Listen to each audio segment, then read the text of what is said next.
Nashville. Demetria Kaladimos and Dan Miller with the news. Rudy Kayla sports. And Bill Hall's weather. Next on Impact 4, a night owl in tennis shoes. 54 years old. Some people think this man is crazy. You might think so too. But this running man could care less. I'm Andy Pearson. You'll meet one of Nashville's fixtures in the middle of the night. Coming up next in Impact 4.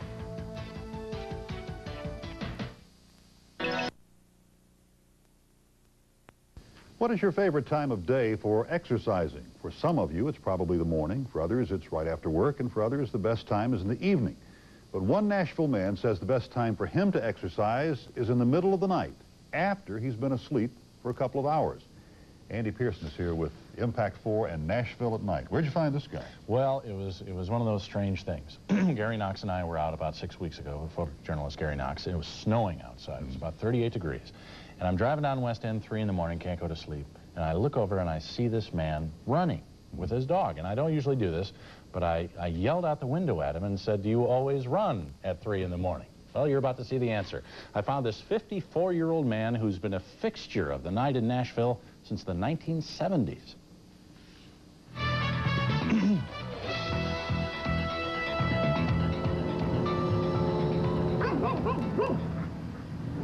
It's a time when the city neither stops nor goes, only flashes yellow.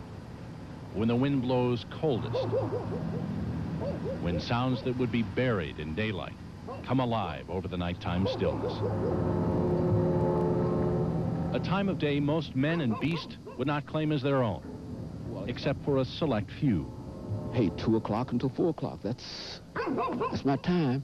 If I'm in New York, if I'm in Chicago, if I'm in Phoenix, and I've been, you know, all these places, everywhere I am at this time of morning, I get up and I do me an hour and 25, 30 minutes. Move on, dog. I've been running since about 1976. And I love to run at night because I'm the only one out here. I know nobody by name, but I know every truck and all the homeless folks and folks I yell at and wave at and folks who are watching out for me, police, the garbage folks, the news people, everybody. He's a fixture to people who work the night shift, as reliable as time itself. No, they see me, but they really don't know who I am. Every now and then, I'll talk to one person or something, but 90% of them don't know who I am, have no idea. They only know they see me out here almost every morning, about the same time. He's the running man. His name is James Haney, Dr. James Haney, a professor of history at Tennessee State University. His weekly routine has been the same for 20 years. Move on, dog. I'm 54 years old. Feel like I'm 19. That's enough for me. I go to bed at 10, get up at 2, go back at 4, 15, and back up at 6. You heard right. At about 2 in the morning, when most of us are snuggled up tight, James Haney and his dog Sandy get up from a sound sleep and run their route of 9.78 miles. He does it because he was once told this would be impossible. Back in 1975, my grandfather accidentally shot me in the leg with a .38 caliber pistol. Excuse me. And I was told that I would never be able to walk again unless I started to use the leg. And of course, as soon as I got out of the hospital, I started running around the yard here. And after a week of that in the yard, went down to the local high school. And after about 6 years of that, I decided to go downtown. You won't see him wearing headphones or taking his pulse. His shoes don't pump up. James Haney just runs. Down West End, past Vanderbilt. Morning. Up and down the deserted streets of downtown Nashville. To the banks of the Cumberland River. Down to First. It's 9 7/8 of a mile down to the foot, all the way greeting and waving to people he's seen for nearly a third of his life. Well, man, How you doing this morning?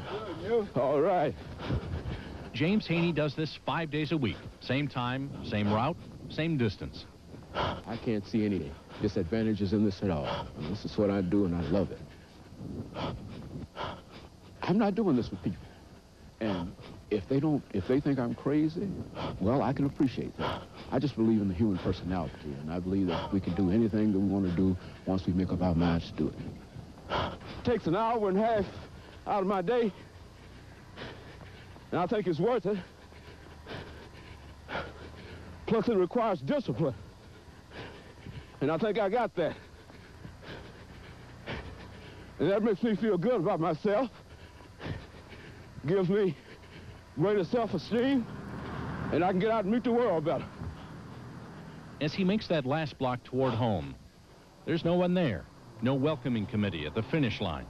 No one to notice. Before he goes back to his wife and children in his warm bed, there's always a prayer of thanks that he's been able to put one foot in front of the other for another night. Oh, Thank you, Lord.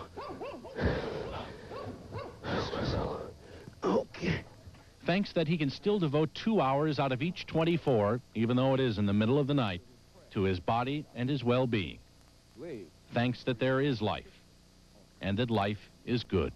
Very few people that I grew up with are alive today, you see, and many of them have died of heart attacks and strokes and violence and whatnot, but Dr. Haney keeps pushing on. And I tell folks that I'm going to be around here a long, long time. I'm going to be around here at least 100 plus. You know, I mean, that's what I'm looking for, you know. In fact, Dr. Haney says he plans to live to be 120. Very Willard Scott. Now, does the doctor ever have problems out there? Anybody ever attack him or try to rob him or anything? Never. In 20 years. Really? Never had a problem. In all those cities, too. But he says the biggest threat is the cars, you know, coming out from the clubs late at night, so he doesn't run on Saturday. Yeah, very impressive. I'm amazed. He goes to bed, wakes up, and does this. Yeah, and he's refreshed. That's amazing. Goes back to bed. Demetria. Ahead on the scene at 6.